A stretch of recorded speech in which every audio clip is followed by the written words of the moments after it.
Bitta ko'rganda qaysi biri original, qaysi biri soxtaligini ajratish qiyin bo'lib qoldi. Bizga kelib tushayotgan savollarga javob berib ketishga qaror qilib, to'liq video qilib, bu videoni YouTube'ga ham joylaymiz. Vironni originali bilan soxtasini qayerdan ajratsa bo'ladi. Originalini bizani Mega Agrosit firmamiz olib keladi.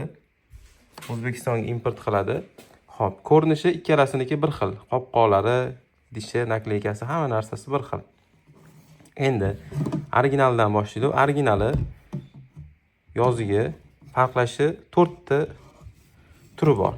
Birinchi turi ustida lot nomeri bor. Lot nomerini o'tgan joyingizdan agar ko'nglingiz xotirjam bo'lmasa, bizga tashab bersanglar, bu lot nomeri originalmi, original emasmi aytib beramiz. Birinchi farqi. Ikkinchi farqi chayqatib ishlatiladigan rasm bor. Bu ikkinchi farqi. Uchinchi farqi firmamizning logotipini qo'yganmiz. Bu uchinchisi. To'rtinchisi firmamizning adresi yozilgan. Bakalashkani past tarafida. Pochta adresimiz yozilgan. Endi soxtasi bilan solishtiradigan bo'lsak, soxtasini ustida lot nomeri bo'lmaydi. Birinchi.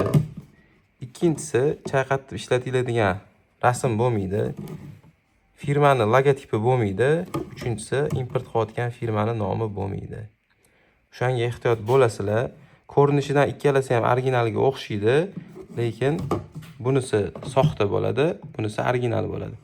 Shu ajratishi oson yo'li mana shu narsaga ahamiyat bersanglar bo'ldi. Mana yonma-yon ham ko'rsataman.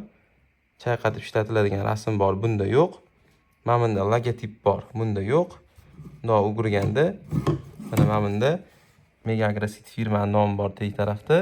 Bunda Mega Agrosit firmaning nomi yo'q, faqat Turkiyadagi firmaning nomini yozib qo'yilgan. Shundan ajratib olasizlar. Ogoh bo'linglar.